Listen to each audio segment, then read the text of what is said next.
Falmerabantsika rehetrarehetra indray a, hiresaka momba ny toyany affaire Romigette isika satria araka ny nambarako tamin'ny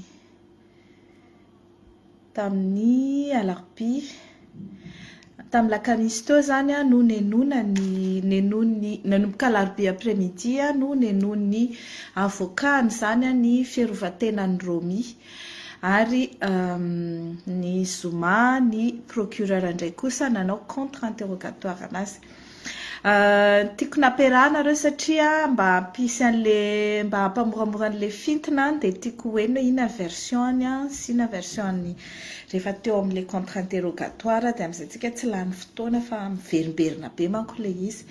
Dia izao zany ny fandehana nandritra ny 10 andro teo zany izahay nandritra ny 10 andro ny eno enregistrement sy ny eno ny fanambarany témoin contre ny Romy.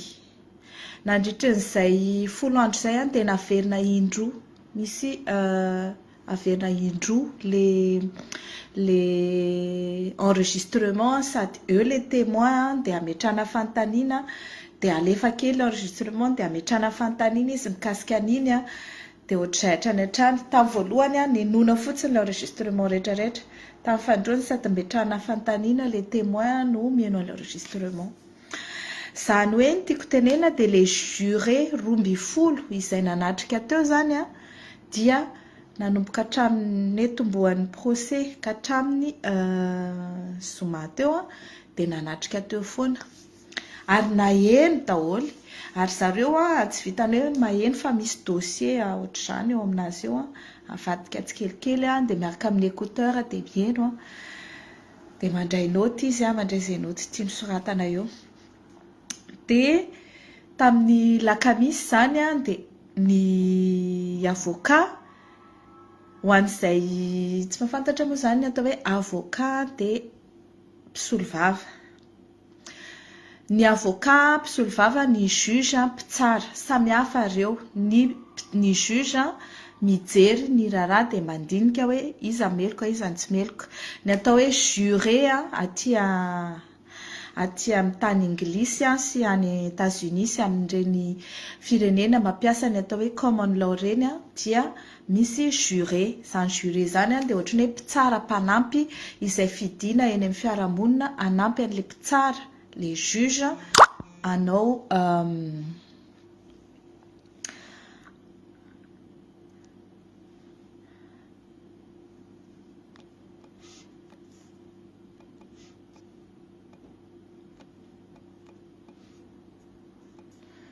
tetika aloha fa mila désactiveko ty.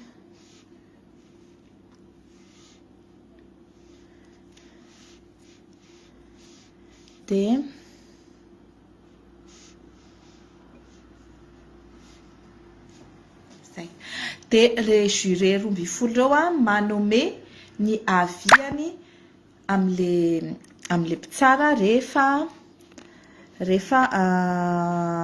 vita ny procès rehetrarehetra zany. Mbola tsy vita moa izao fa mbola mitohy amin'ny herinandro.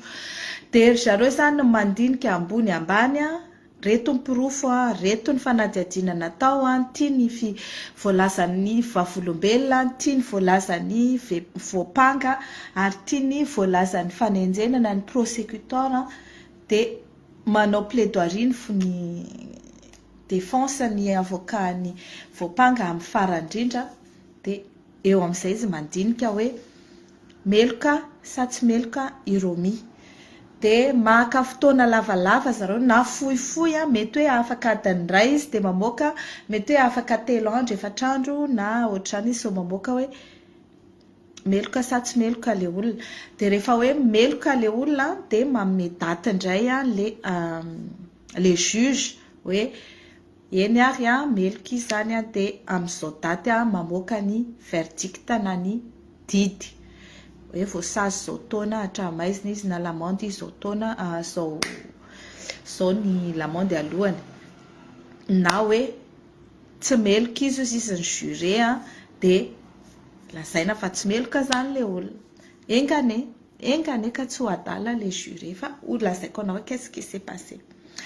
Inona zany nitranga nanomboka tamin'ny larobia après-midi lakamisy zoma.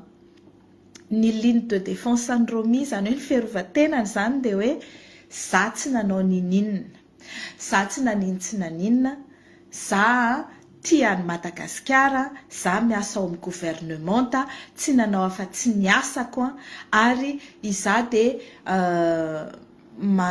manampy ny malagasy mba hivoatra ao aniala ao anatin'ny fahantrana araky ny politika gouvernementale izay entiny Rajoelina. Izay fiarovan-tenany. Dia milaza izy fa tsy nandray vola mihitsy ary tsy nangataka vola mihitsy. Ino zany? Tsy nangataka vola mihitsy ho azy tamin'ny orinasa Gemfields. Izay zany ny filazany. Izay ny antony andavany fiampanganana azy. Fa inona no nitranga an-taniana zany izy. Ianao zany Romia mahay langue anankefatra. Eny tompoko. Mahay teny frantsay, teny anglisy, teny malagasy ary teny rosianina. Fa teny frantsay sy teny anglisy sy teny malagasy ny tena hainy fa ny teny rosianina sy ny teny anglisy tsy dia tena hainy tsara fa teny fotsiny izy dia mamaky sy manoratra fa tsy dia tena mahay tsara. Nanao MBA, zany MBA zany Master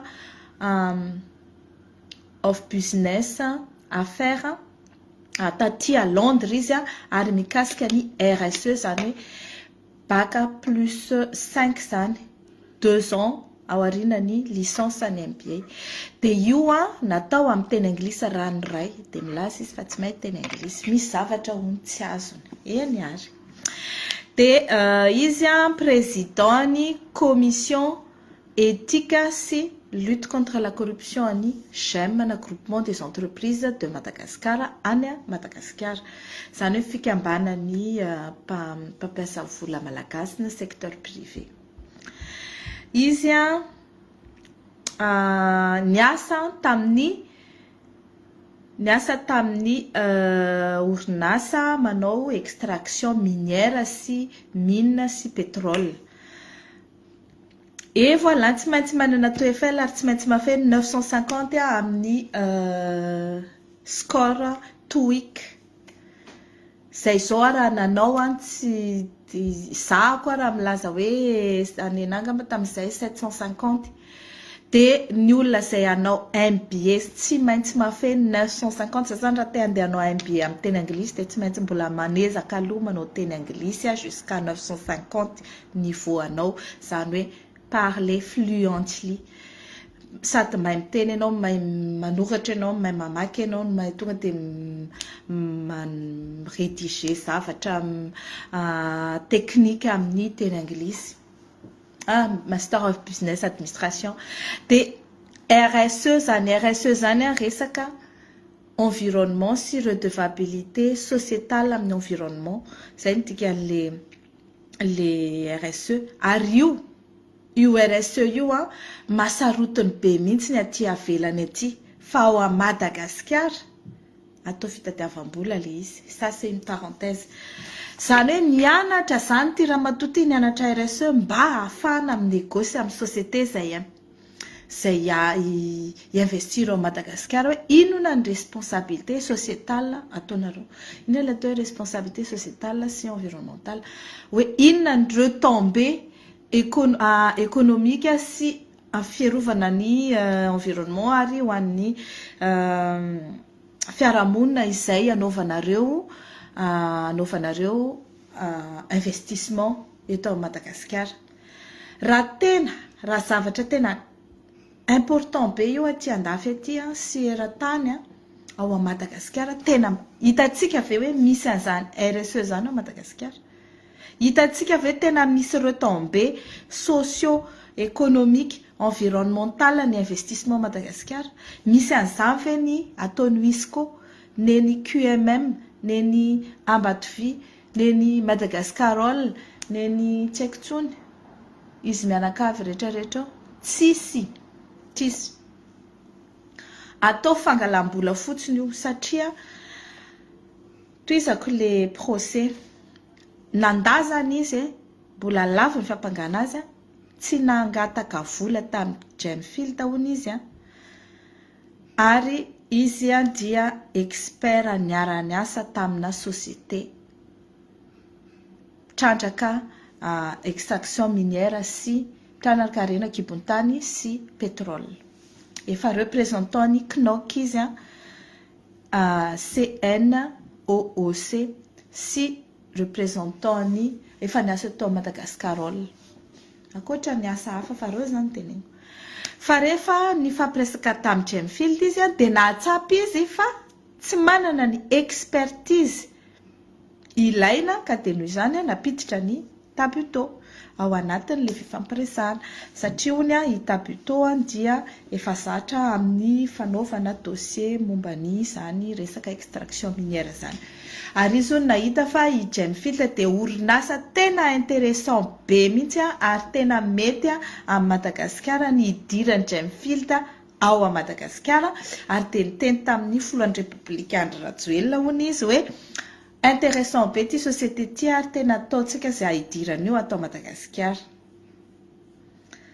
nefa entre parenthèses tsy nampiony tamin'ny Andry Rajoelina mihitsy ireo olo eo telo taona ty aoriana nomboka 2021 izy niresaka tamin'ireo olona 22 23 bon 2 ans eo zany efa tamin'ny 2008 io société io no tao Madagasikara ary efa niezaka nangataka permis d'exploitation depuis 2009 ka hatramin'ny 2019 tsy nahazo mihitsy de 2020 nifampiresaka nisy Covid teo dia nijanjanona daholo ny fifampiresana 2021 verina nifampiresaka indray amin'ny mpitondra ao Madagasikara hoe izahay mba te investir aty dia hitanareo amin'izay zany le tena maika be mihitsy hono ny fitondram-panjakana malagasy fa hoe nahita investisseur ary zareo izay miasa ao amin'ny présidence ao fa tamin'ny fotoana izay nahitany ny resahany voalohany tamin'ny Gemfield zany dia conseiller non officiel ny présidence izy misy an'izany ka izany ao ireo olona misy conseiller officiel dia misy conseiller officieux dia izy zany anisan'ny conseiller non officiel dia à titre an'izay izy hoe conseiller non officiel zay dia afaka mifampiresaka amin'ny Andry Rajoelina dia afaka mifampitelefona afaka miéchanger WhatsApp dia voilà dia izy zany zareo hono mitady investisseur ary miezaka mitady investisseur be dia be ary izay mihitsy ny politika-mpanjakana ary izy dia anisany nanao an'izay ary nanomboka tamin'ny 2021 mihitsy zareo no manao an'io hitantsika tany à Paris zareo nandeha tany amin'le salon ny Medem tany Longchamp tany Paris dia tsy nahazo investisseur naray ary satria ohatr'izao moa ny fataoko aizany olona tsy hitsoaka dia izay zany ny fandehany ny raha ohatra ka fitianiko le avocat tena hoe aveziveziny ny sainy olona lefa ny arida ohatrany hoe amborobeny zany fa izay moa ny asany amin'ny maha-avocat anazy dia manao avocat izy fa tamin'ny tindray mitoraka ity izahay nijery zany dia tena hoe avocat du diable leranga ary efa hitany hoe tsy tantsony izay fomba iarovana an'le client dia laniny ny fotoana fa nandritry ny ray andro maninjitra sy tapany ka larobia après midi lakamisy tontolo mbola tapany kely tamin'ny zoma maraina mbola izy ihany mametraka fantaniana mandany lera miverina gauche miverina droite pour dire hoe Romy dia olo-masina tsy nanao afa-tsy niasa ho an'ny tanindrazana izy dia tsy dia tena mahay teny anglisy tsara ka misy tsy azony tsara le resaka izay atrehany eo dia misy adininy koa le zavatra ny fampiresana izy koa tsy tompony tenany tabuto ka izay zavatra ataon'ny tabuto tsy izy ny responsable na dia izy raha napiditra ny tabuto tao indraindray izy manaiky fotsiny hoe ye izay mihitsy le izy fa izy tsy d'accord fa i tabuto no mampiteny anazy an'izay zay zany fiarovan-tenany en gros dia hoe Itabuto izay efa ny plaidé coupable zany no tadiaviny alentika ao anatin'ilay izy fa izy dia miaro ny intérêt ny gouvernement ary ny fifanarahana rehetra izay nataony teo dia ho an'ny malagasy sy ho an'ny gouvernement malagasy. Azonareo ilay izy. Dia rehefa nandeha amin'izay ny contre interrogatoire. Rehefa nandeha amin'izay ny contre interrogatoire dia izao no teneniny hoe fanontaniana voalohany napetraka le prosécuteur zany le prosécuteur zany équivalent ny procureur any amintsika. Izy ny tompony fanenjena dia izy manao contre interrogatoire rehefa vita ny avocat ny Romy. Dia ozy izy ny hoe ianao zany nandrato fianarana ambony. Ianao manana expérience goavana be mihitsy amin'ny resaka extraction minière. Eny ny valiny, eny ary tena fiara mihitsy raha matoa ie tena marina. Dia avy eo ianao koa dia président, chairman ny commission éthique et déontologie ny secteur privé. Eny tompoko. Dia ianao napiditra ny Tabuto ifampiresaka amin'ny Gemfield. Eny tompoko. Ary ianao dia ny nanatrika ny réunion sasatsasany tamin'ireo indrindra rehefa miresaka zareo mila mandoa vola ohatr'izao. Kofony izy dia misotro rano kely aloha. Asa ilay izy misotro rano kely.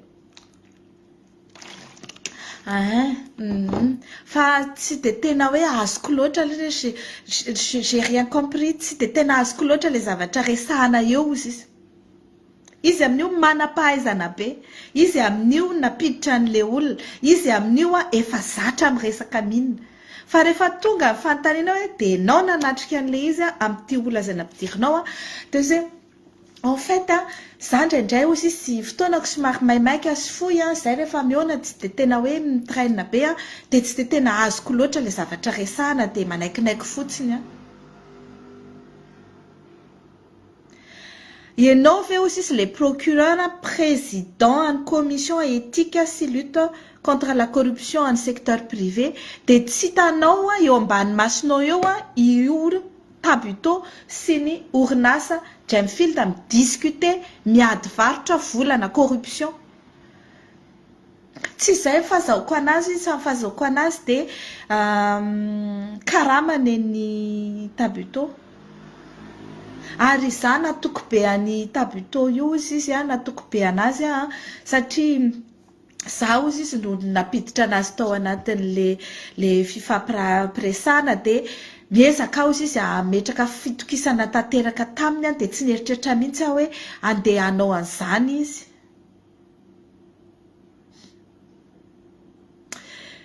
Dia bon, ianao zany miteny hoe Tabuto no tena miresaka. Ao anatin'ity horonam-peo ity dia tany sain'ilay procureur eo ilay horonam-peo page zao ny voalazanao nanontany ny Gemfield. Ianao ve Romy d'accord amin'ny zavatra tenenin'ny Philippe milaza izy hoe mila mandoa 125,000 francs suisse izahay. Tena izay mihitsy ka mila mandonareo satria misy asa tao amin'io. Manahirana anay manko izy Gemfield ny andoha vola ohatr'izany mba ionana amina président amina firenena anankiray ary izay tsy mbola mpanao an'izany ka izay zany somary sadaikatra amin'ilay fangatahana. Ka tsy fionana amin'ny président fotsiny io fa ny fionanareo amin'ny président. Romy amin'io mamaly ao anatin'ilay horonam-peo. Tsy fionana amin'ny président fotsiny io fa alohan'ilay fionana nareo mila manomana hoe inona no resahanareo. Ao aorianan'ilay fionana nareo mila omanina hoe inona ny contrat ataonareo ho proposena amin'ny président. Ao aorianan'izay rehefa mahazo an'ilay accord amin'ny président nareo mbola mandeha manao lobbying izahay any amin'ny parlement sy any amin'ny député sy any amin'ny sénat zay moa zany ilay hoe parlement. Ka raha vao ohatra ka tsy azo daholo ny accordndreo rehetrarehetra reo dia tsy azonareo ilay permis. Fa raha miara-miasa aminay nareo dia azonareo ilay permis. zay zavatra ny teneny de tsy zay ny tiako tenenina fa en fait ozy izy tsy tena labaraka ny tabito za hoe izy za napiditra ny tabito resaka amin'zareo de rehefa avy eo tabito nangataka vola de nefa za ozy izy mahafantatra fa tabito tsy payen'ny gouvernement satria izy tsy piasan'ny gouvernement de nefa izy misy asa ataony ihany amin'le izy de noho izany tsy nilaviko le izy hoe mila payeny izy fa tsy ho anay le vola tsy ho anà fa ho an'ny tabito de ozy izy le procureur fa inona fifanarahnareo sy tabito zany manino izy ny hoe hiasa tsy payen'ny gouvernement fa inona ny asa consultant privé izy expert amina resaka investissement any Afrika indrindra ho an'ny resaka mine extraction minière ka ilaiko ozy izy le expertise satria za ozy izy tsy de mahay an'le izy le hoe expert niasa tamina mine IBDP niasa ta Madagascar niasa tao amin'ny ONC NOOC ACNOC izy le hoe nianatra RSE izy ndray hono tsy expert hono izy fa te olona ty ny expert enao ve ozy le procureur mba nanadiady momba ny olona io na de mba nijery teo amin'ny Google hoe iza io olona ampidirina amin'ny Gemfield io tsy nijery an'izany fa zay any Madagasikara mifampatoky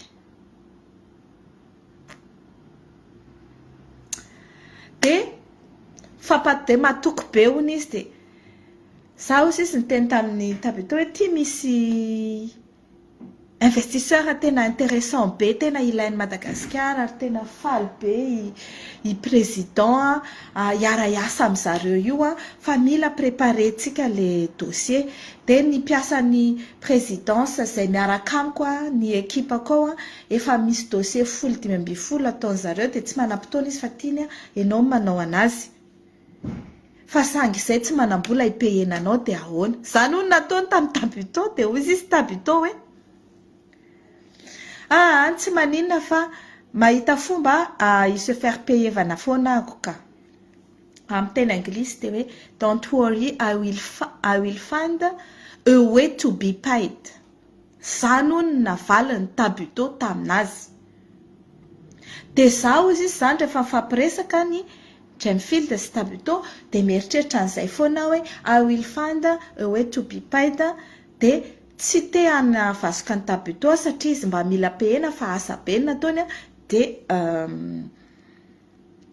de manaiky rehefa miteny hoe mila an'izao hono any izy de io 125 000 ozy izy fazahoko azy de étape voalohany vita io de manao an'le préparation na contrat zareo de étape manaraka de mandoa an'izay ndraiky io de isaky ny étape rehetra mandra-pahatonga amin'le permis zany izy de mandoa 125 000 francs suisse fa tsy ho anà io izy fa ho an'ny tabito eny ary ahoana indray ara ozy izy rehetra ny fanazavanao enao miteny hoe rehefa amina mitinina anankiray fa zany hoe amina réunion anankiray hafa miaraka amin'reto reto ny mbola ny teny any le Gemfield ahoana ny fomba andoavana tena lafo be aminay zany andoa 125 000 amina rendez-vous ionana amin'ny président zany de niteny Romy hoe I have to be paid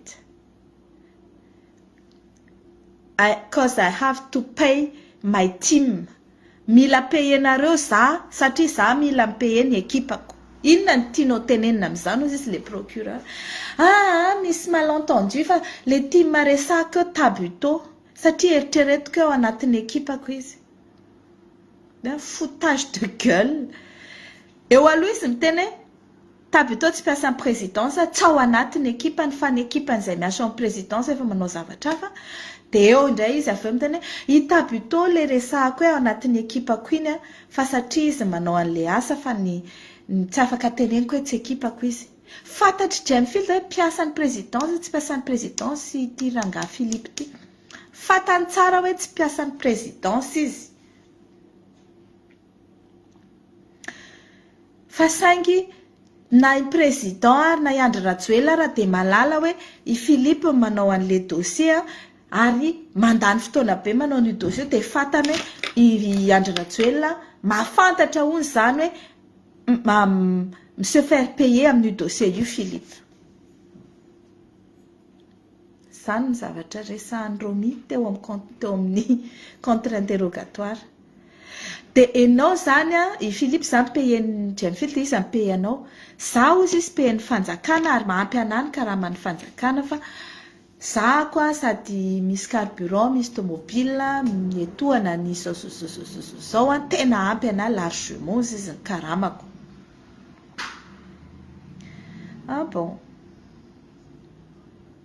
Dia zaho izy manohana ny politika ny président hitady investisseur matanjaka mba hiditra ao Madagasikara, mba hiinvestir ao Madagasikara. Dia izay ihany izy masaka ao an-dohako dia mba hampandeha, mba hampiditra an'izay investisseur izay dia ataoko c'est tous les moyens mba hampety an'ilay resaka izy sy Tabito.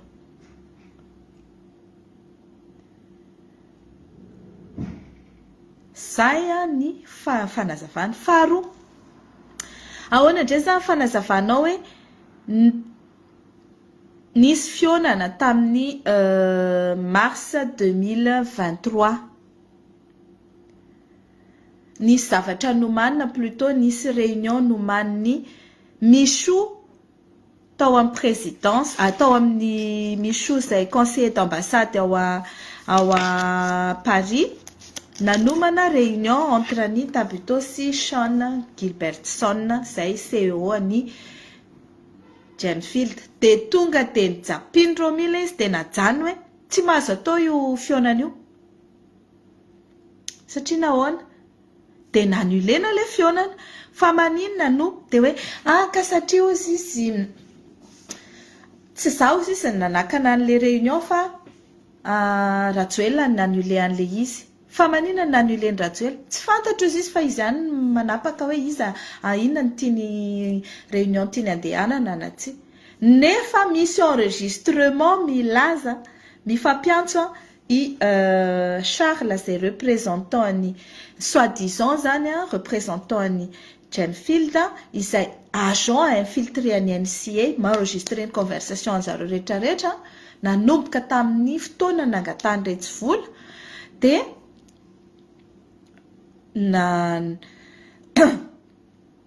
dia miantso any Philippe izy miteny hoe ianao ve au courant hoe mission nataon'ny Gemfield sy ny sy Andry Rajoelina any à Paris amin'izao daty tamin'ny volana mars. Tsy au courant zany aho izy Philippe, andraso tenenitsika Romy fa tsy tokony mandeha amin'izany izy dia fa tsy mety fa zatra tokony discret io fa tsy tokony alefa an'izany le tsy tokony izy zafiona zany. Azonareo izay ny fampiresahana izy roa reo dia iny Romy mandefa ao anaty conversation WhatsApp hoe ajanony le fionana ajanony le mitina fa président tsy manaiky an'io. Nefa ny tsy hay le olona na au courant na tsy na efa niteny an-tany aza mandeha amin'io fa sao tsy fantatro. En tout cas, entre parenthèses dans tout ça, raha ny fahitako anazy zany dia izay no antony nitadiavan'ny NCA sy ny prosécuteur any Londres iresaka mafy tamin'ny Andry Rajoelina sy ny nandehana zareo tany Madagasikara azahoana ny version any Andry Rajoelina mikasika ny Romy satria Romy dia manizingizina fa mpiasa ny présidence, manizingizina fa miasa ho an'ny gouvernement ary manizingizina fa miaro ny intérêt ny fitondram-panjakana malagasy. Etsy andany nefany i Tabito manao corruption miaraka aminazy izy miapprouvé an'ilay fangataham-bola rehetrarehetra sy le démarche sy izay signature de contrat mpanaovin'ilay Tabito ary izy no napiditra ny Tabito ao anatin'ilay raharaha. Avy eo dia fahitako azy tsy nety nipoitra tamin'ilay témoignage mihitsy ny Andry Rajoelina satria tsy te ho voafatotry ny zavatra teneniny. Exactement. Zay zany fandena. Ho antsika izay na te hafantatra hoe aiza ho aiza zany fidirana dia izay ny fahazako anazy satria voatonona foana tsakijanona tao anaty dossier tao Andry Rajoelina i Romy milaza hoe au courant Andry Rajoelina hoe mifampiresaka amin'ny Gemfield izy depuis le début nanomboka 2021 nahoana tsy tonga izy dia niteny hoe misy olona mangataka fionana aminao président fa manina izy ny miditra lalina amin'ilay zavatra tian'ilay olona resahana. Afaka miditra lalina izy en tant que directeur de cabinet fa apatsahivina antsika fa tamin'ny 2021 izy dia olon-tsotra tsy mbola mpiasan'ny présidence fa hoe conseiller non officiel tao amin'ny présidence. Misy olona zany tsy conseiller officiel fa mahazo birao ao amin'ny présidence miara mivory amin'ny conseiller rehetra, manao ny asa rehetra rehetra, mitady investisseur à gauche à droite, mitady investisseur. Dia rehefa tonga le investisseur dia izy no mifisele an'le dossier fa tsapiona amin'le tompon'andraikitra le izy. Fahitako anazy dia zao, efa misy fomba fiasa mihitsy ao hoe ireto Amazon reto mitady investisseur. Rehefa mahita investisseur anareo dia ataovy ny fampirarana rehetra izay ataonareo any dia rehefa vitany ianareo dia alefaso aty le olona dia zandray manao azy. Dia rehefa tonga aty amin'ny nivoan'ny Andry Rajoelina le izy efa vita fisoeleny contrat anjareo ohatran'io any Rio Tinto io hoe mandoa 100 millions de dollars amin'ny fanjakana ny Rio Tinto à titre de RSE, anaovana asa sosialy sy fiarovana ny environnement. Azonareo ve le izy? Dia io orinasa io misy an'izany contrat zany ao fa tsy hitany voamason'ny malagasy, tsy hitany ponina any amin'iny faritry Fort-Dauphin sy manodidina ponina malagasy ny ataontsika tamberin'andraikitra na ny efficacité an'izany volana aloha zany. En sachant koa hoe 12 milliards de dollars isa-taona ny tombom-barotra azony Rio Tinto.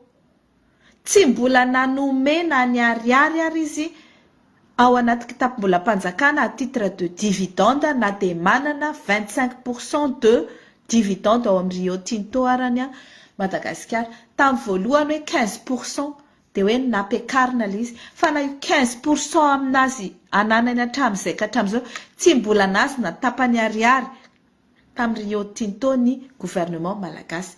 Officiellement ny gouvernement tsy nahazo, officiellement ny kitapom-bola tsy nahazo, fa ny mpitondra teo nanomboka tamin'ny 2009 ka hatramin'izao 2023 zao 2024 zao dia nahazo vola foana tamin'io fa mandeha any amin'ny compte offshore. Dia toizako ny fanazavako.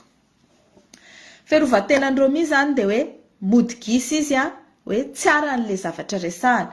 Mody gisy izy hoe mody manaiky fotsiny satria tsy tena labaraka ny Philippe amin'ny resaka vola.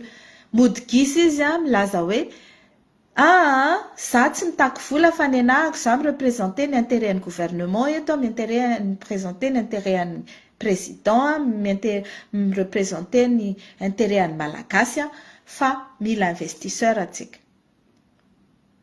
Dia fahatelo rehefa antanizy arahoana zany le hoe misy acompte ho payeny Gemfield aminareo. Enao nefa manaiky hoe eny ary. Tamin'ny voalohany Gemfield io teny hoe 5 000 zany omenay anareo France 5 000 dollars. Dia enao no miteny, enao Romi no miteny tovy 10 000. Tovy 10 000 ozy izy. Dia ino ozy nareo navalany?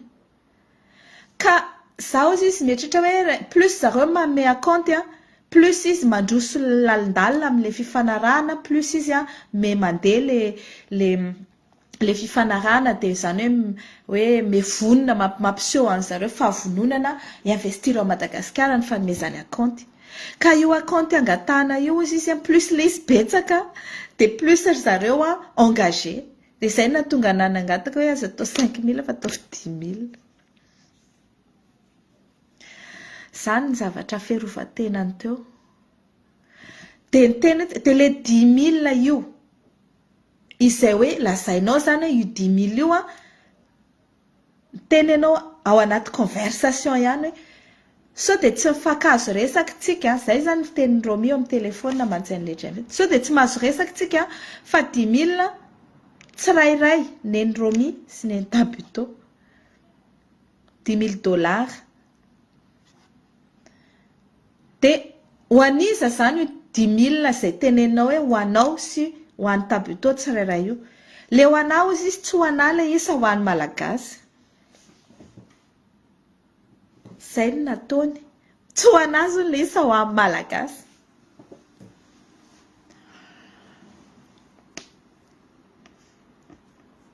Azonareo ve izany zavatra izany? Malagasisa izany no nandefasan'ny Romiana izany. Amin'ny fomba ahoana moa izy retsiny hoe ho an'ny malagasy le izy. Nefa le zavatra alefa amina compte offshore. Ny teny anareo hoe payena en cash le 10 000. De le 125 voalohany payena amina compte offshore.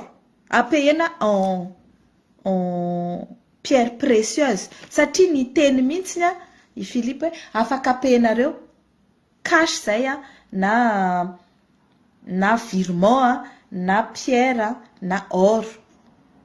Fantatrao fa ny dikan'izany hoe cash de i Romina insista aleo cash. Aleo ny cash de inona ny dikan'le cash de fieritreretany an'izany cash zany hono de hoe vola mandeha na virement io na paye espèce. Fa tsy voatery hoe espèce. De anontaniana koa izy de le 125 000 hozy izy tsy ho anazy hono fa ipayena ny Philippe isaky ny ambaratonga step isaky ny étape vitany hoe vita zany étape ray nanao le contrat étude. Deuxième step miona amin'ny président. Troisième step manao lobbying eny amin'ny parlement. Quatrième, cinquième, je ne sais pas combien de steps. De miteny izy tsy any Madagasikara ne tsy vetivetika mahazo zany permis zany. Fa misy izy olona hozy izy tamin'ny 2001 zareo izy izy nahazo permis. De 2008 izy vao afaka nitrandraka. Fa teo anelan'elan'izay izy manao social invest, za manao asa social eran'ny tanàna hono fa tsy mbola mitrandraka mihitsy. De izay izy mahatonga anay hoe le contrat nampanaovina ny Philippe zany de milaza hoe reto daholo ny zavatra proposen'ny Gemfield ny président ny Madagasikara amin'ny investissement social ho ataon'ny Gemfield de anamboatra trano, fianarana, anamboatra hôpitaly, anamboatra lalana, anamboatra de hoe 25% amin'ny capital omena ny gouvernement de 75 omena ny 75 ny Gemfield. Zay hono ao anatin'le contrat izay ho soniavany zareo izay saika ny soniavany tamin'ny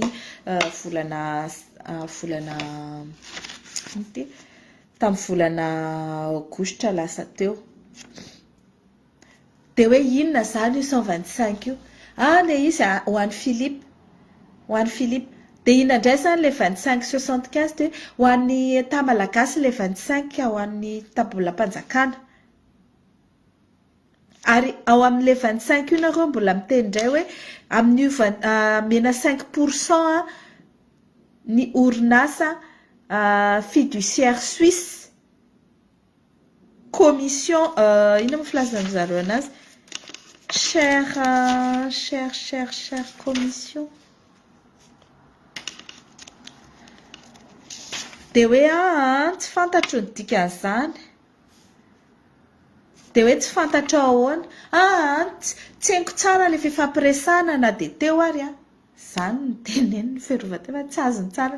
Tsy haiko tsara izy nahatonga an'le hoe maninona nomena 5% zareo.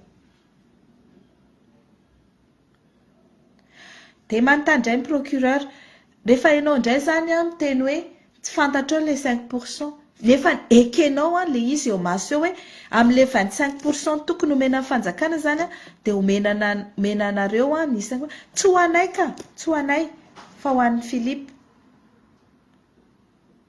De io 5% io ianao mihitsy izy ny confirmé hoe alefa amin'le société fiduciaire le izy fiduciaire suisse de aveo de novaina indray hoe impact capital de ny teny ianao hoe actionnaire actionnaire ao amin'io fiduciaire suisse io ianao ary efa société écran screen fampiasanao foana io hatramin'izay tsisy problème tsy tadidiko ao izy hoe niteny an'izany nefa izay rehetrarehetra na hainao anazy niteny an'izay teo amin'ny enregistrement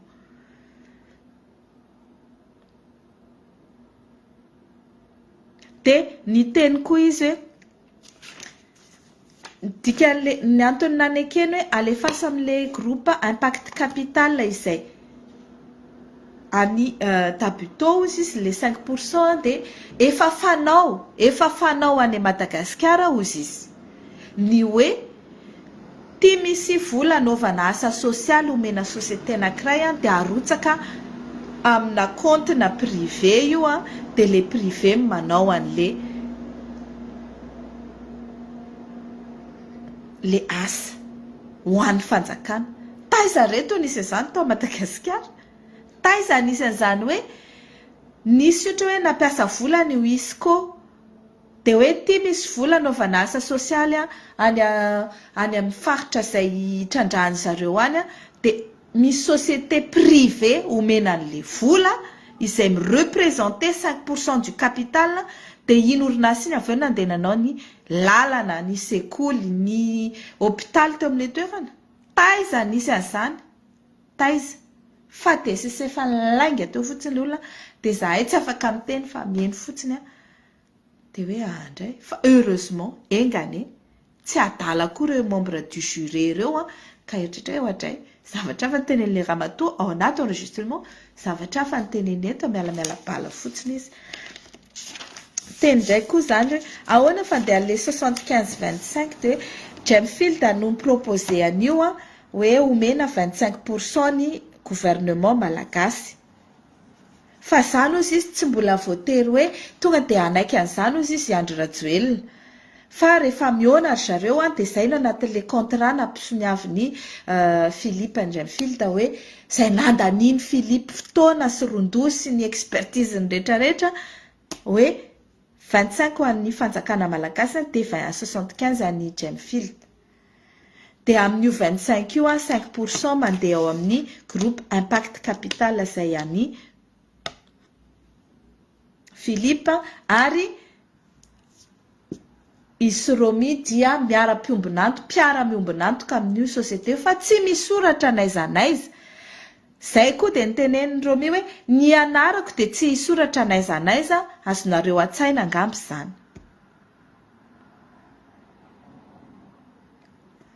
fa ireto Gemfield reto rehefa hanao signature n'ilay taratasy dia tsy nanaiky izy satria ny Romi no fampiresahanay satria ianao nanaiky hoe izay daholo ny fampiresahana sy ny fifanarahana rehetrarehetra dia ataovy sonia ary ity taratasy ity dia teo zareo ny voasambotra dia ny filazany dia hoe izy ony tsy nandray anjara tamin'ny fanaovana an'io contrat io Philippe Rery nanao an'io izy ony tsy namaky an'io nandray maraina dia fa manino ianao tsy namaky tsy nanam-potoana sady tsy namenana ilay izy ovakeko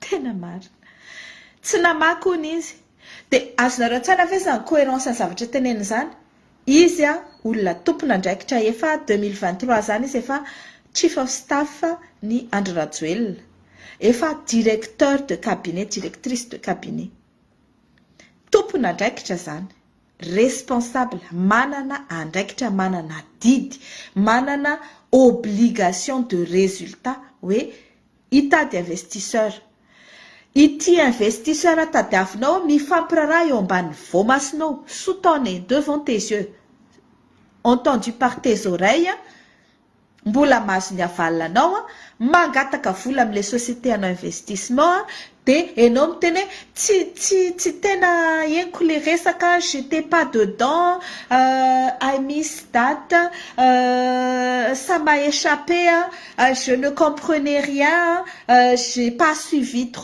trop suivi la conversation zany ny felana balany to le phrase hatravoloka farany tsy tadidiko tamin'io fotoana hoe inona tsara ny resahana izy ny tao an-tsaiko fotsiny zany dia niteny Philippe hoe vita le contrat anao sonian'le contrat tsika dia andeha amin'ny étape manaraka dia ny fihaonana amin'ny président dia faly fotsiny aho izy hoe vita zany ny étape voalohany dia andeha amin'ny étape manaraka tsika dia ndahoarany aiza ny soniavina aiza eto tany misy olona tompona draikitra responsable au placé dirigeant faratampony amin'ny firenena anankiray satria izy directeur de cabinet ana président anankiray dia anao soni contrat sy ny vakiany voamasona indray maraina ary taizana isan'izany taizana isan'izany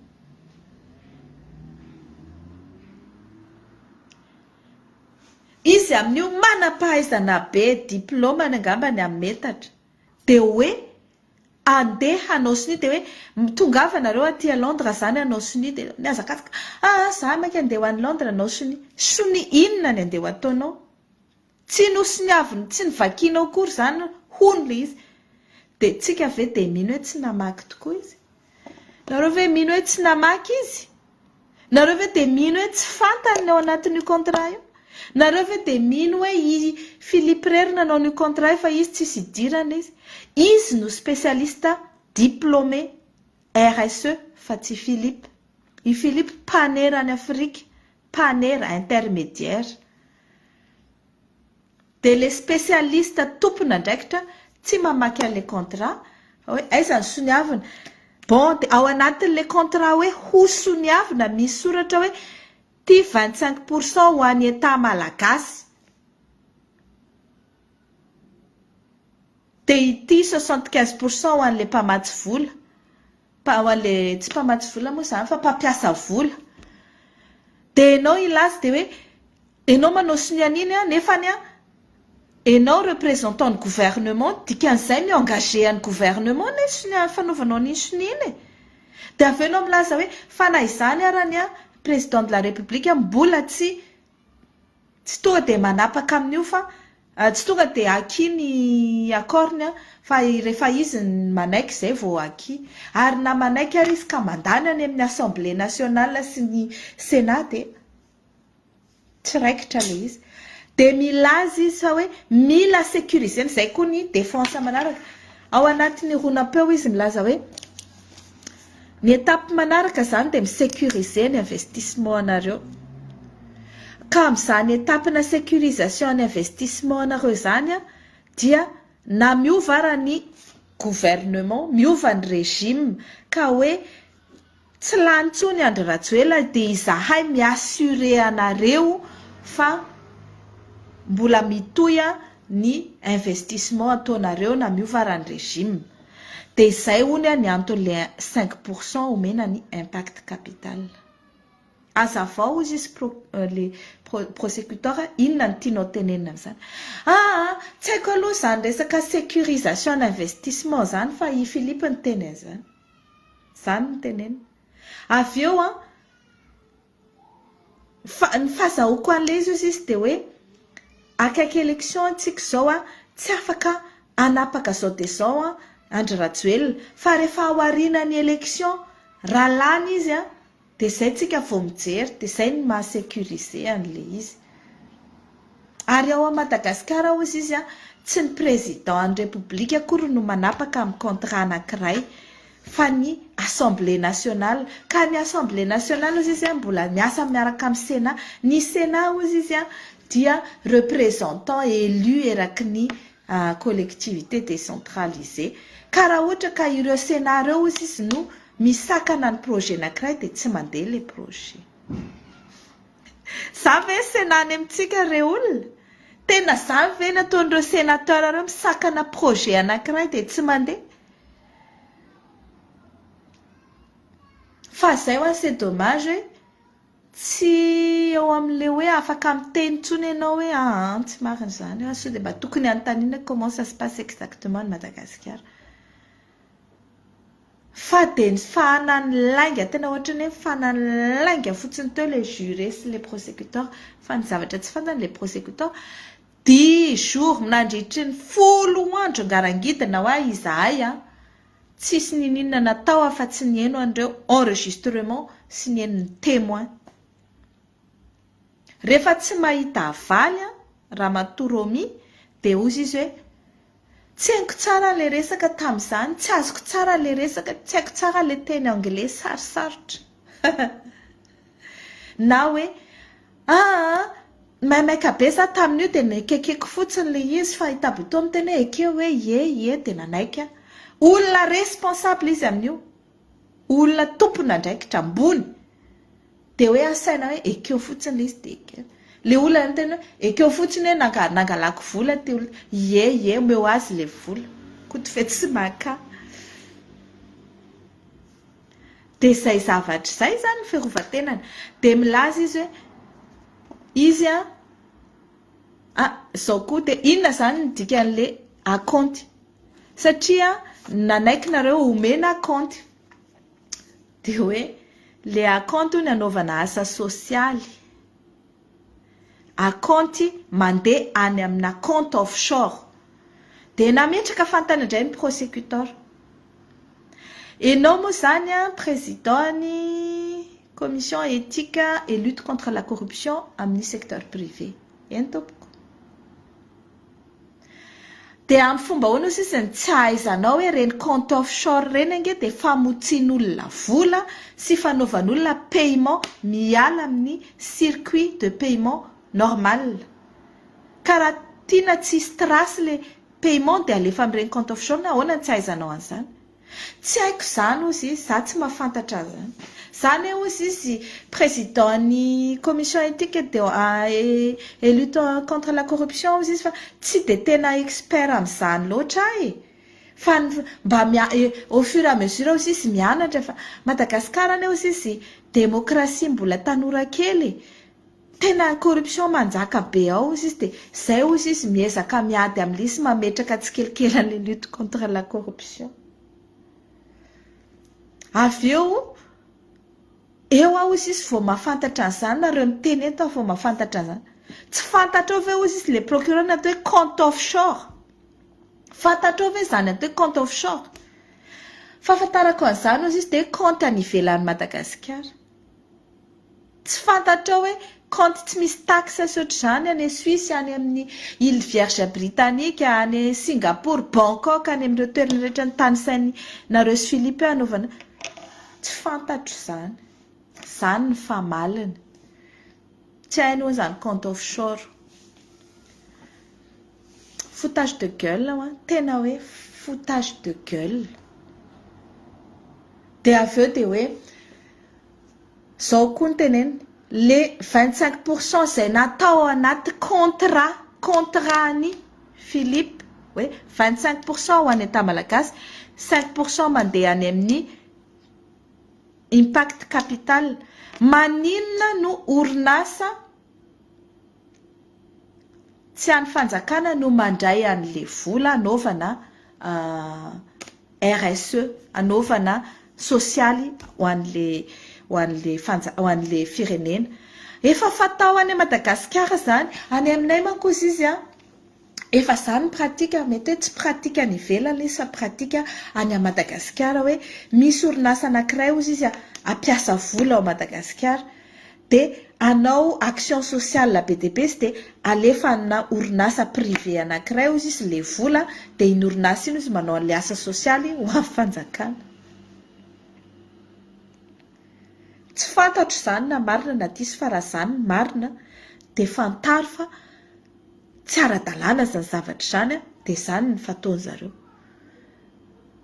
Ary izy dia tsy mitsahatra amin'ny teny iza tsy manao fa tsy niasako ary tsy manao fa tsy niasa mpanjakana ary ny fanjakana ny manakaramana anao an'izany asa zany ary ny intérêt arovako dia ny intérêt an'ny fanjakana rery ihany sy ny intérêt an'ny malagasy. Raha tany Madagasikara ty nanao ohatr'izao dia voavoaka tao fitsarana teo dia tsy haiko izay nahazo azy. Fantatrareo angamba ny tiako tenenina satria tena hoe mampite-teny hoe ianao ve Romy dia sa mandainga tsy aleo ve mba miaiko hoe ny elikubaboana mody rariny efa hita daholo ny proof sy ny témoin teo dia mbola sanao mandainga mivarotra olona mpitsanganana eto amasin'reto olona be dia be misy gasy be dia be reto. Le resaka asa soa dia lazainy hoe le vola izay angatahany zareo ony dia anaovana asa soa le 10 000 nangatahany sy le 5% zay angatahany sy le 25% zay angatahany zareo nampanaoviny sonian'ity orinasa Gemfield ty de hoe anaovana asa soa ao a Madagasikara ary le 25% omena ny État malagasy fa ny une partie an'io de omena orinasa privé de le orinasa privé manao an'le asa sosialy satria zany no fatao any Madagasikara fa tsisy resaka corruption mihitsy zany zavatra nataony zany fa tsy haino ny hoe corruption zany zavatra zany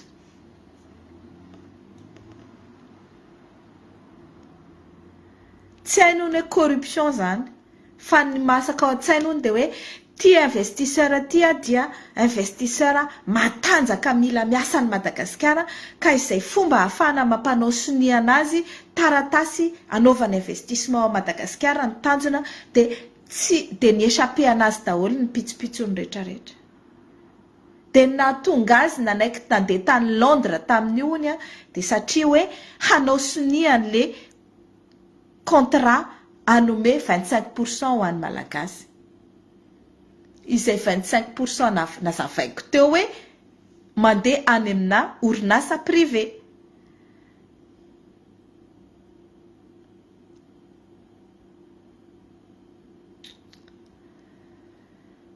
zay mihitsiny eritreretiny zareo ohatran'io fataony CNAPS sy